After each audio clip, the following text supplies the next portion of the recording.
All right, what's up, everybody? Got another PSA return here today in the mail. This is one of the $15 special submissions that I had sent out. I've got two others coming. They should be here in just a couple of days, so look out for those if you're curious. This one in particular is Japanese Pokemon. A little bit of vintage, and then a lot of like Diamond and Pearl era stuff. We'll go into that. A couple other interesting things. There are two cards in the submission that I have already graded with PSA, and then I decided to crack and resubmit because they look really good. So we'll talk about how those did. But yeah, the one thing I'll say before we get started, the turnaround time was really amazing. These were away from me for maybe like 35 to 40 days tops, end to end. So I'm really impressed. PSA clearly has a lot of capacity. If you're like worried about turnaround times, I would say just go for it. These specials are moving through really quickly. So yeah, let's just get into it. Oh, by the way, I've already seen all the grades, so I'm just kind of show you and keep it moving fast. First up, we have a Brock's Rhydon here. This is from the deck. PSA 10, pretty nice card. Just anytime I get these like clean Japanese like vintage old back hollows, I'll send them out and hope to get that 10. I would say now is a really good time to buy 10s. They are really nice looking cards. Pretty hard to grade. Maybe a little easier than the English counterparts, but still not super easy. They're pretty sensitive on the back, and they'll scratch just like anything else. But they're really cheap right now. I mean, a lot of these cards are selling for like $100, $150, maybe even less. So I would recommend go out there, bid on some stuff if you like these cards. I'm not really a Japanese collector myself, but I don't know. There's something about these. They look really good, so I'd recommend it. All right, up next, Giovanni's Nidoking. Let me get that to focus. PSA 9. Come on, focus. While it's focusing, I'll say a little bit about this. I've had a lot of luck with this card. It's actually the third one of these that I've graded, and the second one that's gotten a 9. And this is a really hard card to grade. Really, really hard card to grade. They are peel. That's how they were released. They're like peel out. They're really sensitive. This one, the centering isn't perfect, which is probably why I got a 9, but this copy was very clean. I was very impressed with it. And yeah, I'm really happy to add a second 9 to my collection. I'll probably sell one of them, but a 9 was on my bucket list for sure, and I'm glad to have another one. All right, up next are the two cards that I submitted, that I cracked and resubmitted, and if you watch some other videos, you'll probably recognize them. I sent out a bunch of these Shining Darkness Charizards. I think I sent 6. Two of them got 10s. These got 9s. The other two also got 9s, but they, I think, really deserved it. These two were like just as perfect as the 10s, so I decided to crack and resubmit. The guy got them from, they were all really mint, so I just gave it a try, and they both got 10s. So not too surprised. This is the grade I thought they deserved. One is first edition and one is unlimited, and then I actually have these here, the original labels. So I'll probably send these to PSA, just so I can get the pop right. All right, up next, moving now into Dawn Dash, we have Sceptile Hollow, PSA 10.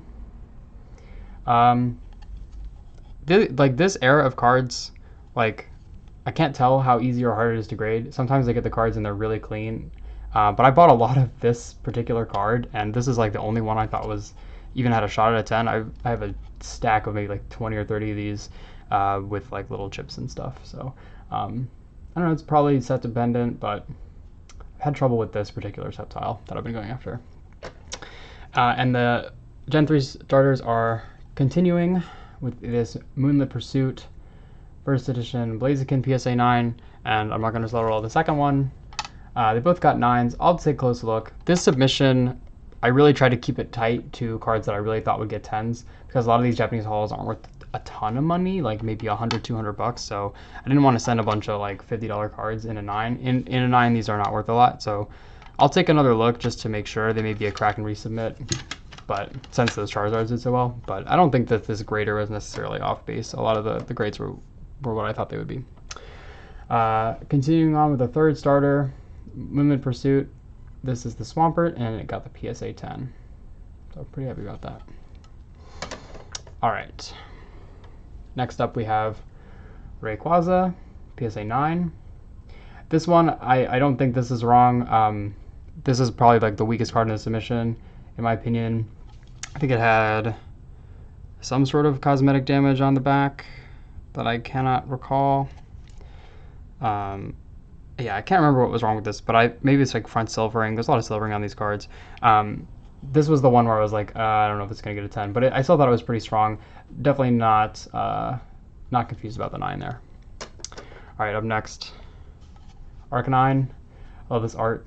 He's like ready to pounce, I guess. PSA 10.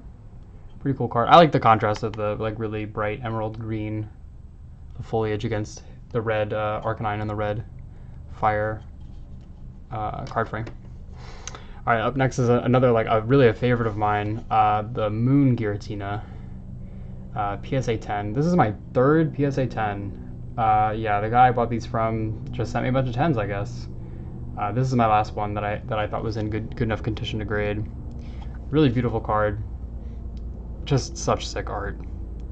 I know a lot of people agree, but yeah, PSA 10, pretty good. All right, up next, another Giratina. This time from the Giratina half deck. The holo on these is really awesome. You know what's funny? I sold there's like a bunch of cards from releases around this time that have this sort of this holo treatment where there's like another layer of holo over top the whole card. And I sent somebody one of the electric Arceuses, and he was like, "This card is fake," and left me like bad feedback on eBay, which is a bummer. But they do look weird, I will admit. But they're not fake.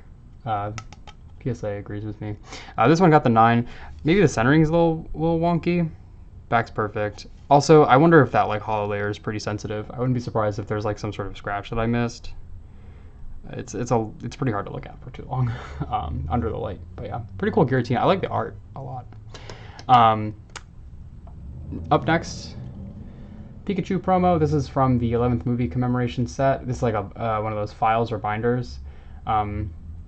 It's like a bunch of Himeno art on that binder, and I think the cards are really cool. There's a lot of like unpopular Pokemon in there, like Magnezone, stuff like that. But it has the Pikachu. There's like the Dialga. I think the file's like pretty good value. You can probably get them for like $40, $50 in Japan, maybe like 6,000 yen.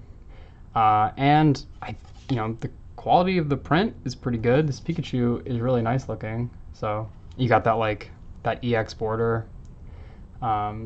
Or level X, I guess, since it's 2008. But yeah, really cool Pikachu. All right, up next, another Blaziken. This time, Blaziken FB. I just really like this art. I mean, Blaziken's probably my least favorite of the 3 Gen 3 starters, although I do like him.